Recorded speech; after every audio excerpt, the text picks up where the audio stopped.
Hello, everyone. It is a pleasure for me to be part of this event, and it's a strange feeling that I have because we know at the moment we are all separated by distance because of the situation we are living. Nonetheless, we all feel that we are part of a big educational community, so we are here to, I don't know, look for ideas and suggestions to improve our teaching practice, and I think this is great. So I would like to thank OUP for organizing this event and all of you for being here. Well, as you can see, this is the title of my presentation. We're going to talk about how to support learners with dyslexia in our English language teaching classroom. And I would like to take an inclusive perspective. This is a roadmap, so we are going to cover 3 steps. As you can see, we will start with a brief introduction to dyslexia, and then we will focus on the role of English language teachers in promoting inclusion. And finally, I would like to share some practical strategies that we can use in order to include all students, but particularly students with dyslexia, in our classrooms. Well, I am sure that some of you are already familiar with the notion of dyslexia, and some of you might even have students with dyslexia in their classrooms. But before looking into a technical definition of dyslexia, let's ask ourselves, how do learners with dyslexia would define themselves? How do they see themselves? This is precisely what the educational psychologist Gavin Reed did in a research study in which he asked some students with dyslexia to define themselves. And this is what they told him about their own learning difference. Somebody said that dyslexia is a problem transferring my knowledge into written work. Another student said it's frustration on not being able to complete tasks on time. Somebody else said dyslexia is just being different from anyone else. Another student said that dyslexia is just having a bad memory and being disorganized. Let me tell you, reading through these personal definitions, I was struck by their diversity, of course, which is a sign of the complexity of dyslexia, but particularly I was struck by the emotional feelings that I found attached to them, which I think is revealing about how dyslexia can affect students' self-image. So in a second we are going to talk about dyslexia in technical terms, but before we do that, we should remember that we are talking about people. We're talking about people with feelings and qualities that go beyond their dyslexia, and they should not be defined by it. Well, about technical terms, about technical definitions, I wanted to share the BDA definition, which is the definition provided by the British Dyslexia Association. So let me read through the definitions, and then I would like to comment on some keywords that you can find on the definitions. Well, first of all, dyslexia is a neurodiversity that mainly affects the development of literacy and language-related skills. Dyslexia is likely to be present at birth and to be lifelong in its effects. It is characterized by difficulties with phonological processing, working memory, and processing speed. Those are 3 key words that I would like to discuss in a second. And also the automatic development of skills that may not match up to an individual's other cognitive abilities. Dyslexia also tends to be resistant to conventional teaching, but its effect can be mitigated by appropriate teaching interventions. So what are the main key points that we should share right now? Well, first, I believe it is important to remember that dyslexia is not the result of brain damage or poor teaching. It appears spontaneously at a certain moment in the learner's development, and it is probably genetic in origin. It is permanent because it is not a disease, but it's rather like a particular way in which the brain processes information. Second, dyslexia does not affect all the abilities of a person. Learners with dyslexia have average cognitive and social skills, but they encounter some difficulties in three main areas, which are phonological processing, working memory, and processing speed. So let me spend a few words on these three concepts. About phonological processing, I think we need to remember that when we speak, we produce a continuous flow of sounds, like a stream of speech, a flow of sounds which are connected to each other. In fact, we do not pause after every single word. Okay, it's a continuous flow of sounds.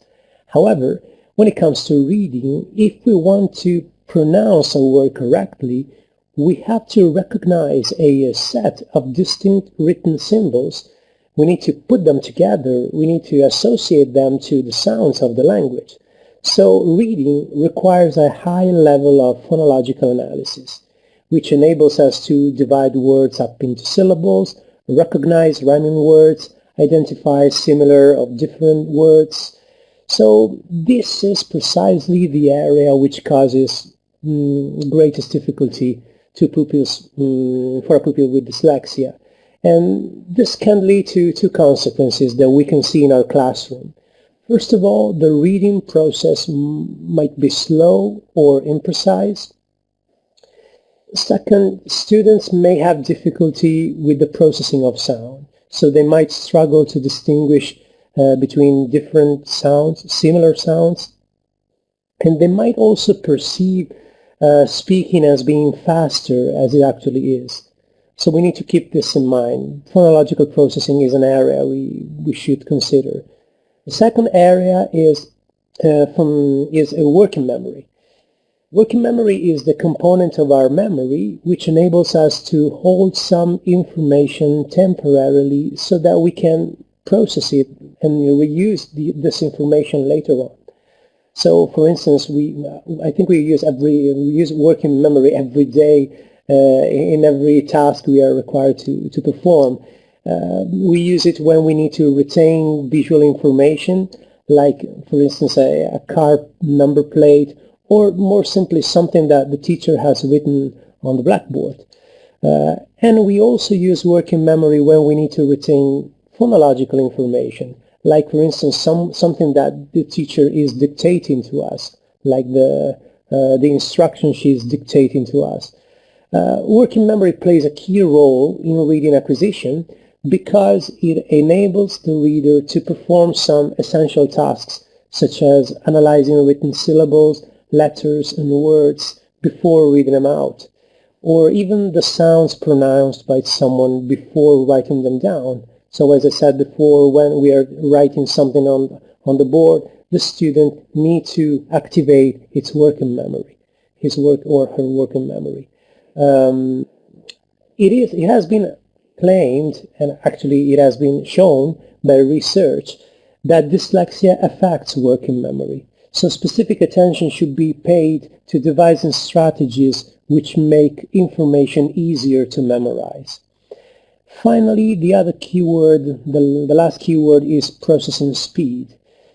It has been shown that people with dyslexia have problems with automaticity. Well, actually, I don't like the word problems. My mistake. I think it has been shown that they have some limitations with automaticity, which means that they find it hard to make some skills automatic, so they are slower when engaged in tasks requiring fast responses, or when they have to use more than one skill at a time. Typical activities in which you have to do more than one skill, more than one thing at a time, is when you have to copy something from the board, or when you have to take notes, or read and summarize something that you have read, or other activities which require fast responses are those when you have to answer an oral question promptly, or when you have to perform monologue or a role play. So as you can see, those are activities that we do every day in our classrooms. Those are demanding tasks. And the reason why they are demanding is that because they, in a way, they cause a great amount of cognitive load. Cognitive load is a key word that we need to remember. Maybe it's the word that puts phonological processing, working memory, and processing speed together. Cognitive load refers to the amount of mental effort being used in our working memory. So the tasks that I mentioned, reading aloud, taking dictation, copying from the board, taking notes, are demanding for students with dyslexia because they demand an excessive cognitive load, because most of the skills they need to perform these tasks are not automatized. They require a high level of processing speed, they require phonological analysis, and so on. So we need to keep in mind that these tasks can cause students with dyslexia not only anxiety, but also some sort of cognitive overload, which leads to excessive tiredness, of course. So this was a very brief introduction to some key aspects of dyslexia.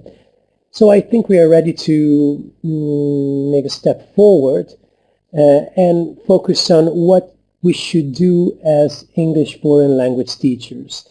I would like to show you a figure.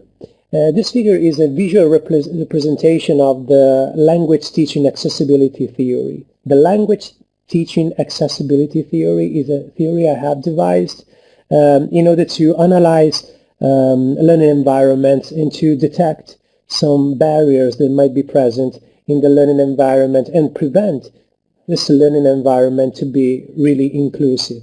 This is the picture that I would like to show you. As I said, it is a visual representation of the language teaching accessibility theory.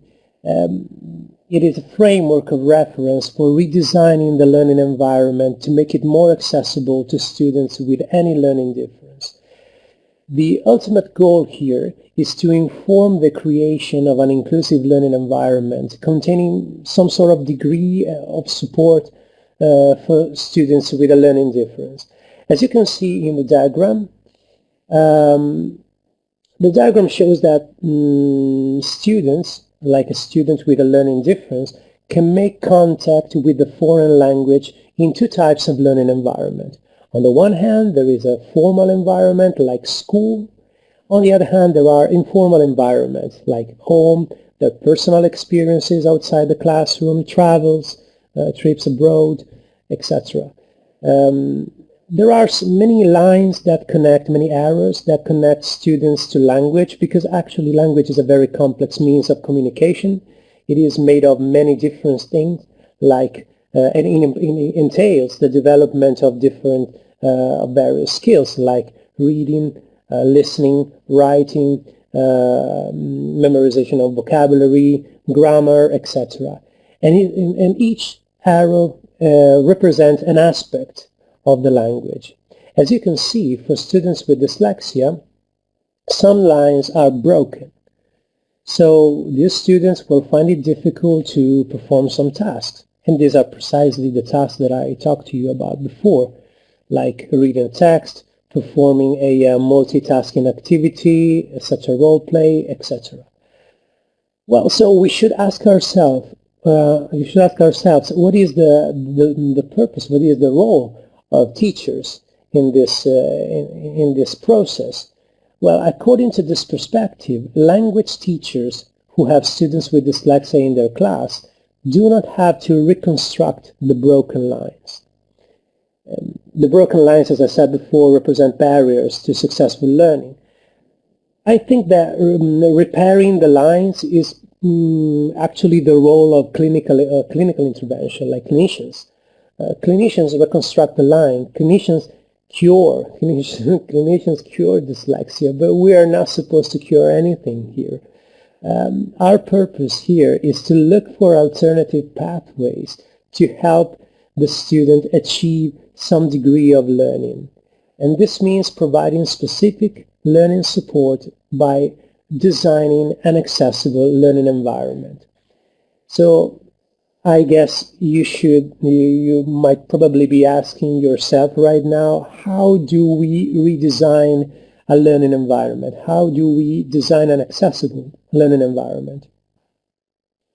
Of course, the topic is complex, but there are some principles that have been devised in pedagogy, but also language teaching methodology, and most of these principles are drawn from some meta-analysis studies, so they have been tested, and it has been shown that if we apply these principles, we are indeed trying to create, we are indeed making progress in creating an accessible learning environment. So I would like to share some of these principles and show you some practical ideas for you to use these principles in your classroom. The principles are four, so it's 4 keywords that we should remember by the end of this talk. The first keyword here is structure. It has been shown that language lessons are more accessible for students with dyslexia when they are highly structured. In teaching practice, we need to remember that in teaching practice this principle is mostly overlooked because it is quite common in our classes to do a variety of different activities during the same lesson. For example, we may start with a listening comprehension task, then ask students to do some vocabulary exercises, then we move to oral or written practice, we do some games, etc. And so we do a lot of things in our classes. But however, if a lesson has too many different inputs, if a lesson has too many different aspects to covered, it may feel overcrowded, and students with a learning difference might feel kind of overwhelmed because it becomes hard for them to understand the underlying structure of the lesson, which is the thread that connects all the activities that we are sharing with them in our classes. So we need to design structured lesson plans. And in order to do that, in a very simple way, we can introduce some routine activities that we can do every day in our classes. I would like to show you some examples. One example is to start each class with a brief lesson preview, during which we share with the students the lesson goals, the steps, and the activities we would like to do with them. The preview could take the form of a visual roadmap, as you can see on the slide, to be drawn on the board or projected on a screen or even photocopied for the students. In this way, learners can keep track of what is being covered in class, and they can draw their attention to the roadmap when needed. Once students have become familiar with this procedure, we can make lesson previews even more interactive. For instance, we can involve students in recapping the previous lessons. We can prepare like a partial roadmaps that students complete themselves throughout or at the end of the lesson. So there are many ways to make even the preview more interactive. After the preview, we should use a very structured lesson model for our learning steps. There are many teaching models, and I'm sure that you know most of them. Like maybe the most typical is the so-called PPP model, so presentation, practice, production model. No matter what model you decide to use, you should inform students of the steps of this model. So students should be aware of the steps constituting the teaching unit, so they always know the purpose of the activities and consequently how to direct their attention and effort during the activities. Using highly structured models can be beneficial to us as well, because we can observe our students during each phase, identify progress and difficulties, and suggest specific activities for reinforcement. And finally, we should end our classes with a brief recap, like a metacognitive activity in which students are asked to review the main objectives of the lesson, and they reflect upon what they have achieved. So the first keyword was structure. The second keyword is multisensory learning, and I'm sure that you know what we mean by multisensory learning. Research in neuroscience has shown that the greater the number of pathways, like sensory pathways, which are stimulated in the learning process, the easier it will be to remember information. And this applies not only to content, but also to language. So an idiomatic expression which can only be heard is very unlikely to be recalled. But if the same expression is heard, pronounced out loud, recalled, and then linked to an image or a personal experience, then there is a better chance for it to be remembered. So we need to help students integrate verbal and nonverbal channels. And finally, we should also remember that our brain analyzes inputs in a preferred direction that goes from visual to verbal information. So a foreign language listening activity, for instance, can only activate the auditory channel. And in this case, it is very likely to be a failure for students with dyslexia, as they can only rely on phonological processing, which is an area of greatest difficulty for them. On the other hand, if we try to redesign listening activities in a multisensory way, like using other sensory channels, there is a greater chance for comprehension. For instance, we can present the dialogue in the form of a cartoon or a mini-film video or an animation. In this case, we are integrating verbal and nonverbal channels, and we are moving from visual to the auditory channel. And interestingly, this is precisely what we do every day, because most of the time we are talking about people whom we actually see. So we are integrating visual and verbal information. Those situations in which we can only rely on what we hear are very rare, and maybe those are situations that we that in a way imply advanced level skills. About multisensory teaching, I would like to show you a procedure that is used to that is devised to teach phonology, spelling, and sound letter relationships. And I decided to share this procedure because actually when we are working on some difficult areas for many learners, such as phonology, spelling, and sound letter relationship, multisensory learning combined with highly structured lesson plans is a very effective way to include all students, particularly students with phonological processing difficulties. Here you can see some strategies that are used in a multisensory way. Here you can see some activities in which it is evident that we are focusing on let's say the auditory channel, but combining the auditory channel with visual or even the body language, visual channel and body language, like listen and nod, read my lips, listen and mime, say and see. For instance, we can see the effect of the aspirated H sound when it is pronounced in front of a mirror.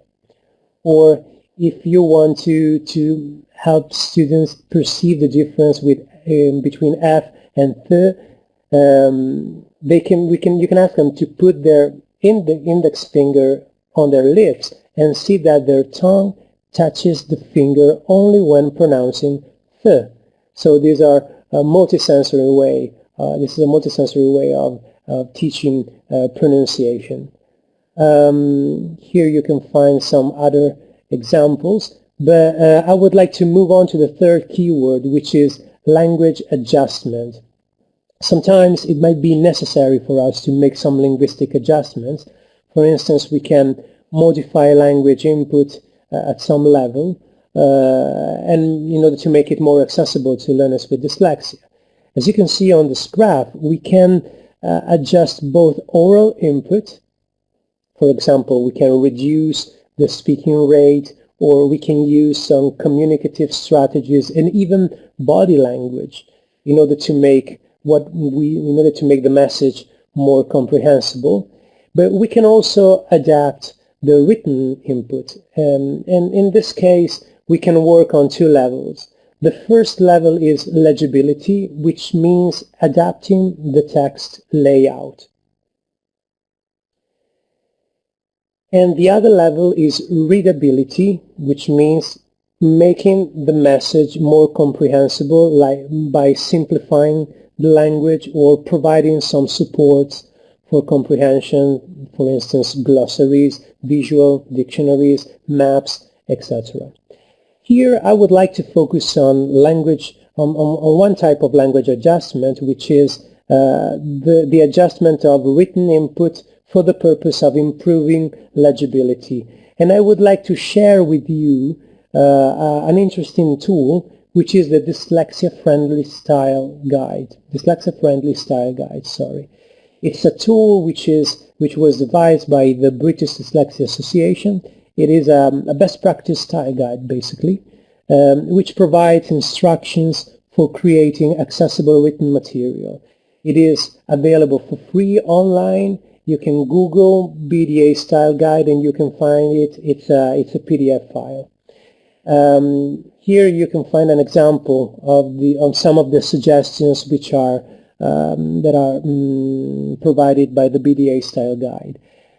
What I think is that we all should use this guide when we are as a sort of checklist reference that we should use when we are creating materials, or even when we are creating language tests, so we can be sure that they are graphically accessible to everyone, particularly to learners with dyslexia, but actually they will be more accessible to everyone, even for students that suffer from some visual stress.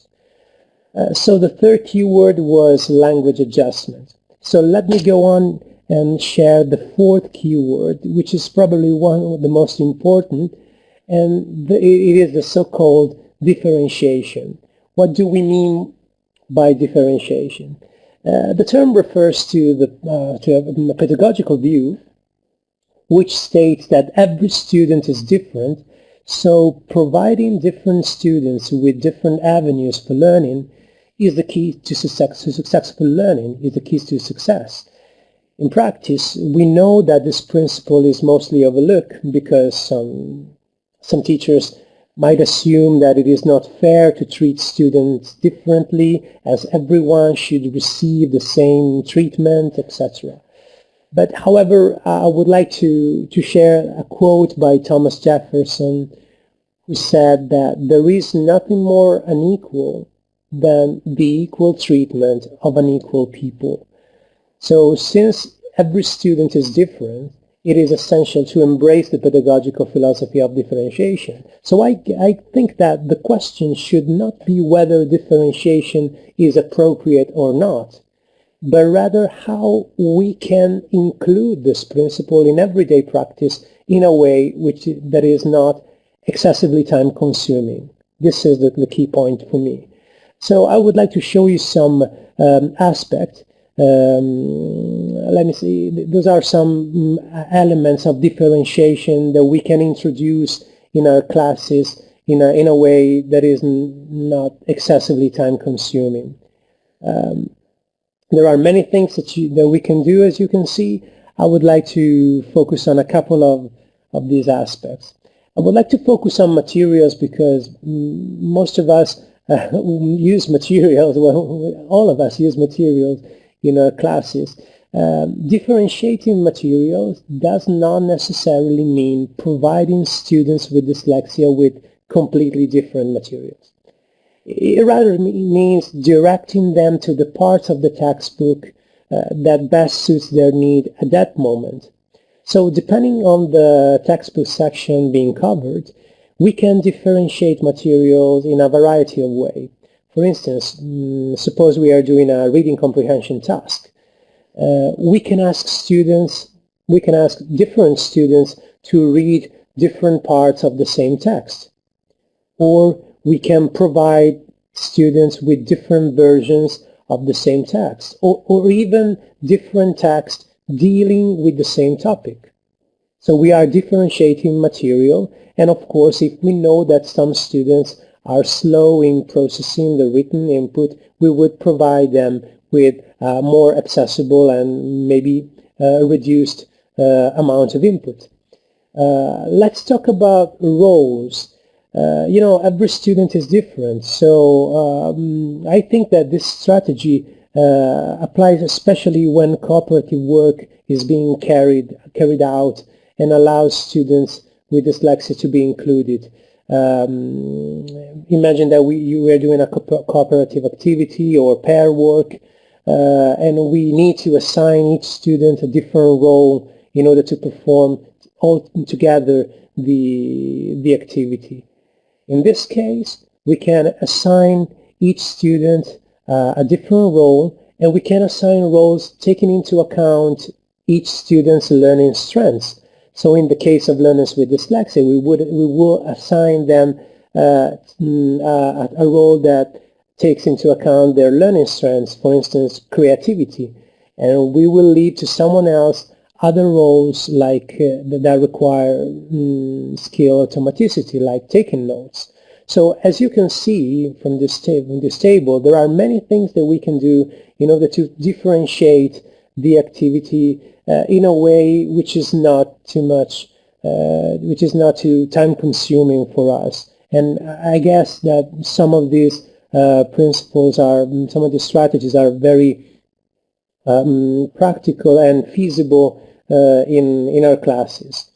So as you can see, we have shared some practical ideas, some 4 key principles: structures, multisensory learning, differentiation, and language adjustments. Those are just 4 of the many principles that we can apply to make our learning environment more accessible. So our journey is almost over.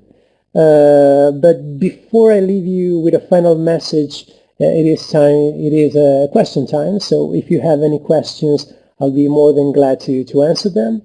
So now the chat magically appears on my screen, so I can read some of the things that you have written.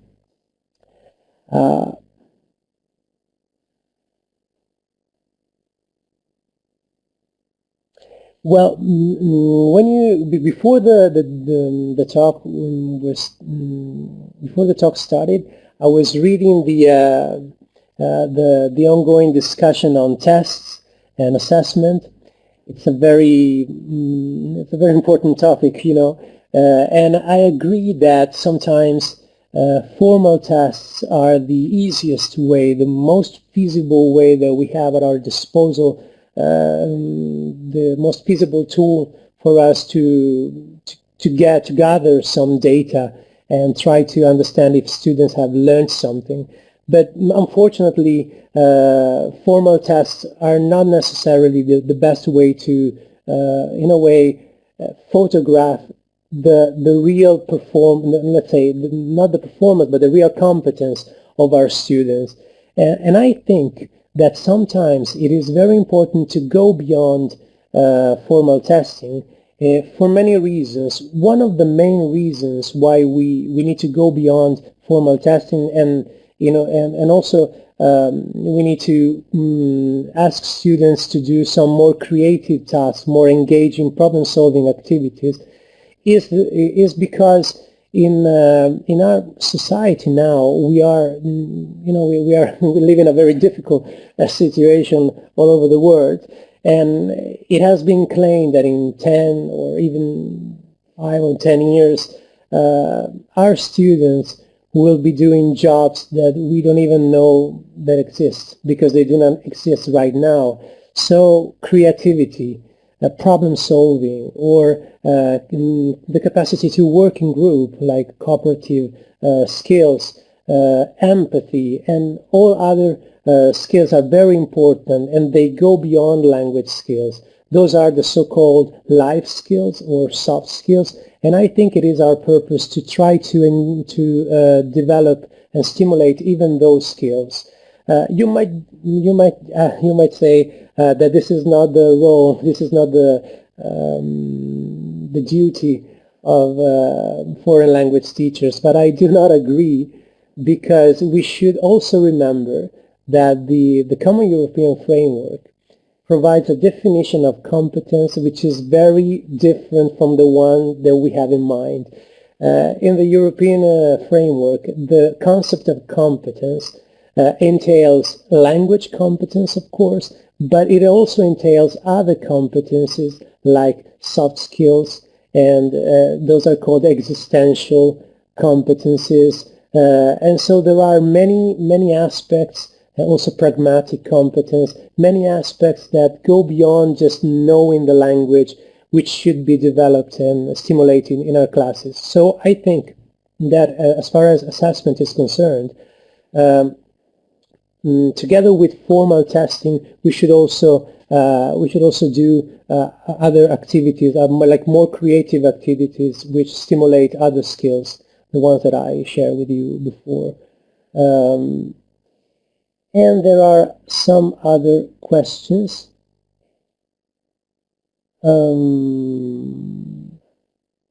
Oh, there is a very important question. How can we help dyslexic students throughout online teaching?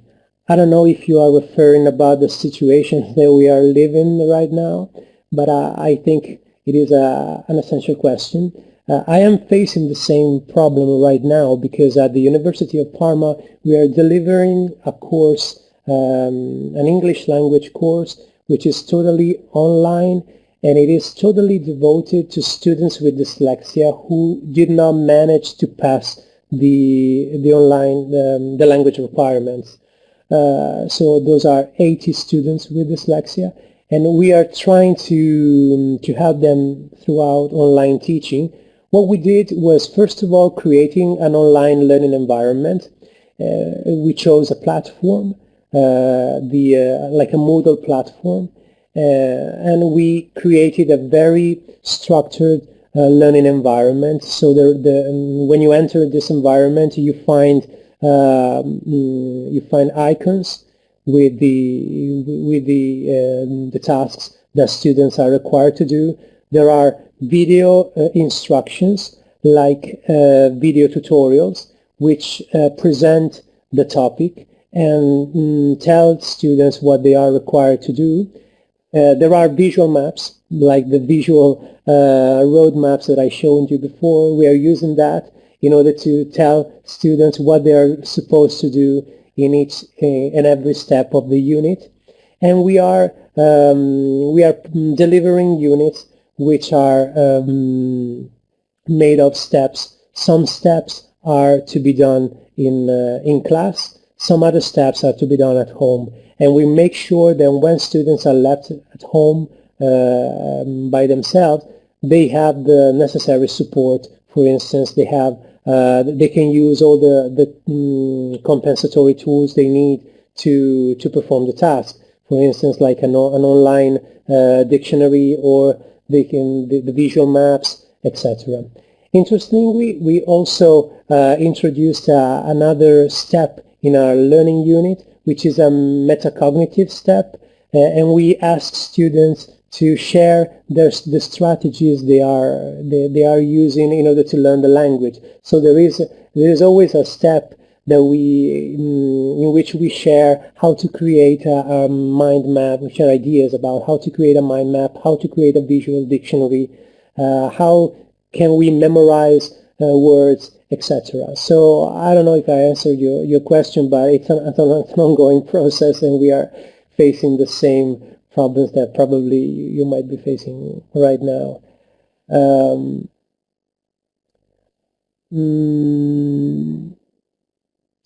Oh, there is another important question. what can we do when a student with dyslexia doesn't want to do the adapted text because they want to do exactly the same as their partners? This is a very important question. Thank you very much. Probably the misunderstanding behind that is that we tend to think that students with dyslexia need to do something different because they have dyslexia.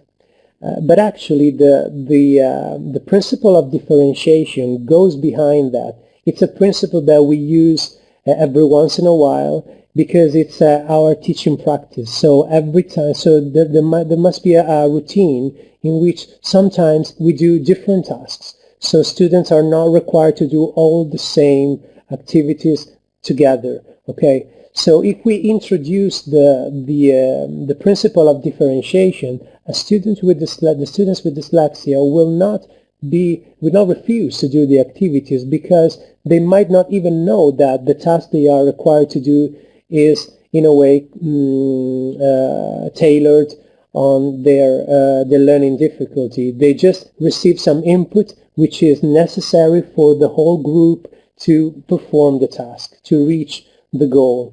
It is our duty to adapt the input that we're giving them in order to take into account their learning strengths and difficulties.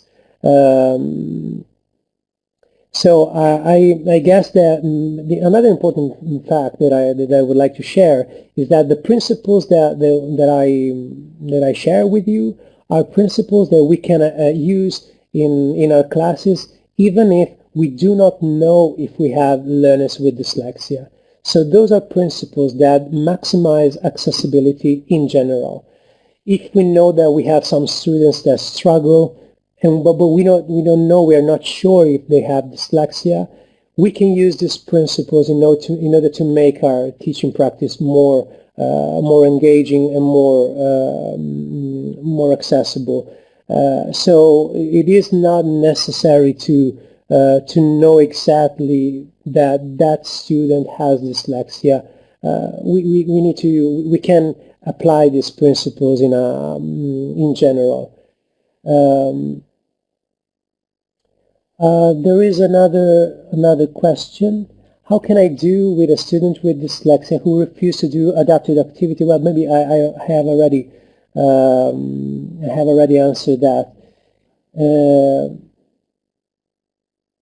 No, there are many other, or maybe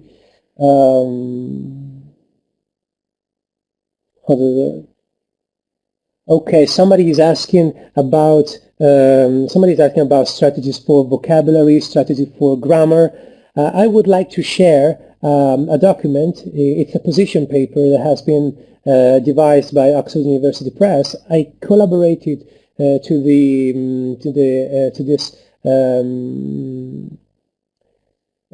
this document. So if you give me a second, I just go online and find this document and give you the link. This document contains a lot of websites that you can visit, a lot of strategies that you can use to make your lessons more inclusive. Just give me a second.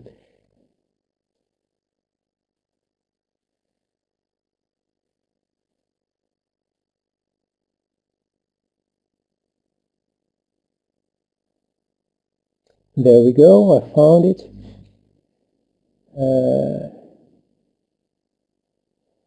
Okay, in order to download the paper, you need to fill in a form, but the paper is, of course, totally free. So it has been a pleasure to be part in this event. And I would like to leave you with a final quote. The quote is by Albert Einstein, who said that everyone is a genius, but if we judge a fish by its ability to climb a tree, it will live its whole life believing that it is stupid. Well, maybe we haven't focused enough on that, but it is very important to remember that one of the problems with students with dyslexia is that most of them have had negative experiences with language learning. And so Some of them are even convinced that they cannot learn any foreign language because of their problem, okay, their difference. I think that as teachers, it is our duty to help these learners discover their strengths and find out that they can learn a foreign language. So the 4 principles I shared with you are just the tip of the iceberg of a variety of strategies that we can use not only to include these kids in our classes, but most importantly, to help them enjoy learning a new language. So thank you very much for your attention.